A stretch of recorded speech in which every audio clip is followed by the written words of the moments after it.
Praise the Lord. கர்த்தருடைய பரிசுத்த நாமத்துக்கு மகிமை உண்டாவதாக. இந்த நாளையும் காண செய்த கர்த்தருக்கு கொடான கொடி ஸ்தோத்திரங்கள். தேவனுடைய கிருபையினால் இந்த வாரம் முழுவதையும் நாம் ஜெயத்தோடு ஓடி இந்த ஆயத்த நாளுக்கு கர்த்தர் நம்மை அழைத்து வந்திருக்கிறார். அது அவருடைய பிரதான கிருபை. அதற்காக நான் கர்த்தரை ஸ்தோத்திரிக்கிறேன். இந்த ஆயத்த நாளிலும் கர்த்தர் உங்களுக்கு கொடுக்கிற வார்த்தை சங்கீதங்களின் புஸ்தகம் 26ஆம் சங்கீதம் 7-8 வசனங்கள். Psalms 26 verses 7 and 8. நான் குற்றமில்லாமையிலே என் கைகளை கழுவி உம்முடைய பீடத்தை சுற்றி வருகிறேன். கர்த்தாவே, உமது ஆலயமாகிய வாசஸ்தலத்தையும் உமது மகிமை தங்கிய ஸ்தானத்தையும் வாஞ்சிக்கிறேன். கர்த்தருடைய பரிசுத்த நாமத்துக்கு மகிமை உண்டாவதாக. அன்பான கர்த்தருடைய பிள்ளைகளே, இந்த ஆயத்த நாளிலே கர்த்தர் நமக்கு தருகிற வார்த்தை குற்றமில்லாத காரியங்களுக்காய் ஆயத்தமாகும். குற்றம் இல்லாத காரியங்களுக்காய் ஆயத்தமாகுங்கள். தேவனுடைய மகிமையை நீங்கள் ஆலயத்திலே பார்ப்பீர்கள். கர்த்தருடைய பரிசுத்த நாமத்துக்கு மகிமை உண்டாவதாக. கர்த்தருக்கு சித்தமானால் நாளைய தினத்தில் நம்ம கூடி ஆராதிக்கும் போது தேவனுடைய மகிமை, ஷெக்கினா க்ளோரி, காதோஷ் என்கிறதான அந்த வெளியேற பெற்ற மகிமையை கர்த்தர் நமக்குள்ளே வைத்து நம்மை நடத்துவதற்கு சங்கீதக்காரன் சொல்லுகிறார், குற்றமில்லாமையிலே என் கைகளை கழுவி உம்முடைய பீடத்தை, பலிபீடத்தை, ஆராதனை ஸ்தலத்தை நான் சுற்றி வருகிறேன். ஏன் குற்றத்தோடு வந்தால், கைகளிலே கரைகளோடு வந்தால் கர்த்தர் ஏற்றுக்கொள்ள மாட்டார். இன்றைக்கு ஆராதனைகளுக்கு பஞ்சமில்லை, தேவனுடைய சபைகளுக்கு பஞ்சமில்லை. நல்லதுதான், கூடி ஆராதிக்கிறோம், கர்த்தருக்கு ஸ்தோத்திரம். ஆனால் எத்தனை ஆராதனைகளிலே குற்றமில்லாமையிலே கைகளை கழுவுகிற அனுபவம் இருக்கிறது. அங்குதான் கர்த்தர் மகிமையை காண்பிக்கிறார். ஒரு 5 காரியங்களை நான் இந்த நாளில் உங்களுக்கு சொல்கிறேன். நீங்கள் அமர்ந்து உங்களை ஆராய்ந்து இந்த குற்றங்கள் எல்லாம் இருக்குமானால் அநேக காரியங்கள் இருக்குது. ஒரு முக்கியமான 5 நான் சொல்கிறேன். இந்த 5 குற்றமான காரியங்களை நாம் விட்டு நம்மை கழுவி கொண்டு தேவனுடைய பீடமாகிய பலிபீடத்தை, ஆராதன ஸ்தலத்தை நம்ம சுற்றி வரும்போது மகிமையை கர்த்தர் உங்களுக்கு தருவார். முதலாவதாக தேவன் நம்மிடத்தில் எதிர்பார்க்கிறதான குற்றமில்லாமை என்னவென்றால், வேறுபாட்டின் வாழ்விலே நாம் வாழ வேண்டும். எஸ்ராவின் புஸ்தகம் 9ஆம் அதிகாரம் 2ஆம் வசனத்திலையும் 6ஆம் வசனத்திலையும் நம்ம வாசிக்கிறோம். அங்கே ஒரு குற்றத்தை குறித்து வேதம் சொல்லுகிறது. அது என்ன?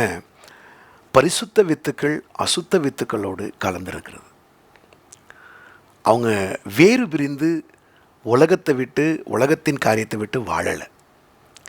அது ஒரு குற்றம். அது வானபரியந்தம் எழும்புகிற குற்றமாக வேதம் சொல்லுகிறது. நீங்கள் இந்த 5 நாட்களாக உங்களை உலகத்தை விட்டும், உலகத்தின் ஐக்கியத்தை விட்டும், உலகத்தின் ஆசாபாசங்களை விட்டும் பிரிந்து வாழ்ந்தீர்களா? அப்படி பிரிந்து வாழ்வதற்கு இன்றைக்கு ஒரு தீர்மானம் எடுத்து அந்த குற்றமில்லாமையிலே உங்கள் கைகளை கழுவுங்கள். கர்த்தர் உங்களுக்கு மகிமையை தருவார். 2 ராஜாக்களின் புஸ்தகம் 7ஆம் அதிகாரம் 9ஆம் வசனத்தில் நம்ம வாசிக்கிறோம், நற்செய்தி அறிவிக்கும் நாள். இன்றைக்கு நாம் நற்செய்தி சொல்லாவிட்டால் குற்றம் நம் மீது சுமரும். அந்த 4 குஷ்டரோகிகள் சொல்கிறாங்க. ஆம், இந்த ஞாயிற்றுக்கிழமை கர்த்தருடைய வார்த்தையை அறிவிக்கிற நாள். நீங்கள் யாருக்காச்சும் ஒருத்தருக்கு ஆண்டவரை பற்றி சொல்லிடணும். இல்லைன்னா அந்த குற்றம் நம்ம மீது சுமரும். ஏனென்றால் உங்களை போஷிக்கிறாரு, உங்களை நடத்துகிறாரு. இந்த வாரம் முழுவதும் அல்ல, கரம் பிடித்த நாள் முழுவதும் உங்களை கர்த்தர் நடத்திட்டு இருக்கிறாரு. இந்த நல்ல செய்தியை யாராகிலும் ஒருவர், தெரியாத நபர், வெளியில் இருக்கிறவங்களுக்கு நீங்கள் சொல்லுங்கள். குற்றமில்லாமையிலே உங்கள் கைகளை நீங்கள் கழுவ முடியும். 3ஆவதாக, எது குற்றம், எதிலே நாம் கைகளை கழுவ வேண்டும்? பாருங்கள், யோசேப்பை நினைக்காதது குற்றம் என்று அந்த பானபாத்திரக்காரன் சொல்கிறான். ஆதியாகமம் 41:9 வாசிக்கிறோம். யோசேப்பை 2 வருடங்களாக நினைக்கல. அவன் சொல்கிறான், இந்த குற்றம் இன்றைக்கு தான் என் ஞாபகத்துக்கு வருது. ஆம், நம்மளை யார் ஆபத்தில் உதவி செய்து காப்பாற்றினாங்களோ, அது மனிதர்களாக இருக்கலாம், இல்லாவிட்டால் ஊழியர்களாக இருக்கலாம். யாரோ உங்களுக்கு நீங்கள் கஷ்டப்படுற நேரத்தில், முடிந்ததுன்ற நேரத்தில் உங்களுக்கு ஏதோ ஒரு உதவி கொடுத்து உங்களை அப்படி நிறுத்தியிருக்காங்கல்ல, அவங்கள ஒருபோதும் மறக்காதீங்க. அப்படி மறந்துருந்தீங்கன்னா இன்றைக்கி ஞாபகப்படுத்தி அவங்கள போய் ஒரு தடவை பார்த்துருங்க, இல்லை ஃபோன் பண்ணி பேசிடுங்க. அவங்கள நினைவில் கொண்டு வாங்க. ஆபத்தில் யாரெல்லாம் நமக்கு உதவி செய்தாங்களோ அவங்கள நம்ம மறக்கக்கூடாது. யோசேப்பை மறந்தது குற்றம். 4ஆவதாக, வேதம் சொல்லுகிறது, நல்லவர்களோடு உடன் இருக்காதது குற்றம். 2 தீமோத்தேயு 4:16 இப்படியாய் வாசிக்கிறோம். ஒரு விசை நான் உத்தரவு சொல்ல எழுந்து நின்ற பொழுது இவர்கள் எல்லாரும் என்னோடு கூட நிற்கவில்லைன்னு பவுல் சொல்கிறாரு. அந்த ஒரு குற்றம் என்று வேதம் சொல்லுகிறது. யாரோடலாம் துணை நிற்கணுமோ நல்லதுக்கு துணை நிற்கணும். நல்ல ஊழியத்துக்கு, நல்ல ஊழியக்காரருக்கு, உண்மையானவர்களுக்கு. மற்ற தீமையானவர்கள்லாம் எல்லாரும் சேர்ந்து அவங்களுக்கு எதிராக செய்யும்போது நல்லவர்கள் தனிமையில் நின்னாலும் கூட நிற்கணும். அப்படி ஒரு முடிவெடுங்க. குடும்பத்தில், ஊழியத்தில், ஏன் வேலை பார்க்குற இடத்துல நீதிக்காக, நியாயத்துக்காக சில பேர் தனியாக நிற்பாங்க. அவங்களோட கூட நீங்கள் நின்று எஸ் அப்படின்னு நெல்லுங்க. அதனால அவங்க மேலே விழுற 2 கல் உங்கள் மேலே கூட விழுந்தாலும் பரவாயில்ல. ஆனால் கர்த்தர் சொல்கிறாரு, அப்படி நிற்காமல் போகிறது குற்றம். அவங்கள தள்ளி நின்று வேடிக்கை பார்க்குறது குற்றம். அவங்களோட கூட நெல்லுங்க. கர்த்தர் உங்களை ஆசீர்வதிப்பார். குற்றம் இல்லாமலே உங்கள் கைகளை நீங்கள் கழுவ முடியும். கடைசியாக, உங்கள் வாயினால் பதறியோ அறியாமையிலையோ நீங்கள் பேசியிருந்தீங்கன்னா அதுக்காக ஆண்டவர்கிட்ட மன்னிப்பு கேட்டுக்கோங்க. வாயினால் பதறியோ அறியாமையிலோ நீங்கள் பேசியிருந்தீங்கன்னா அதை குற்றம் என்று வேதம் சொல்லுகிறது. லேவியராகமத்தின் புஸ்தகம் 5:4 சொல்லுது, நம்ம வாயினால் பதறியோ அறியாமையோ, இப்போ 4 பேர் சேர்ந்து பேசும்போதோ, கூட நின்று பேசும்போதோ, ஏதோ ஒரு உற்சாகத்தின் மிகுதியில் தேவையற்ற காரியத்தை நம்ம வாயிலிருந்து வந்திருக்கும். அது கர்த்தருடைய பார்வையில் குற்றமாக இருக்கும்.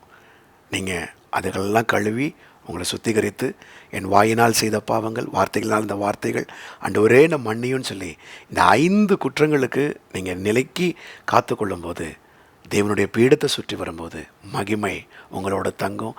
கர்த்தர் உங்களோட பேசுவார். கர்த்தருடைய ஆவியானவர் உங்களை நடத்துவார். ஆயத்தமாகவும். கர்த்தர் நம்மை ஆசீர்வதிப்பார்.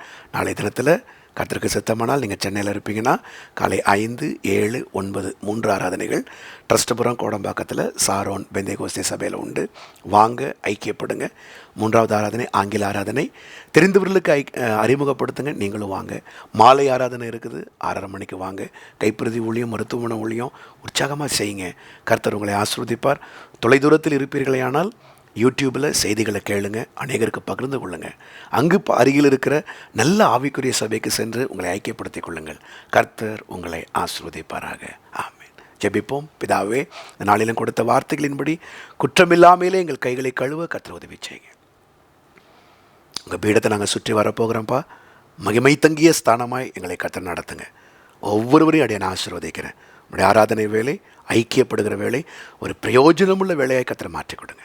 துதிகன மிக நமக்கு செலுத்துகிறோம். இயேசுவின் நாமத்தில் கேட்டுக்கொள்கிறோம் பிதாவே. Amen, amen, amen. God bless you. நாளைய தினத்தில் கர்த்தருக்கு சித்தமானவங்களை சந்திப்போம். அது வரைக்கும் கர்த்தர் உங்களை நடத்துவாராக. அமேன்.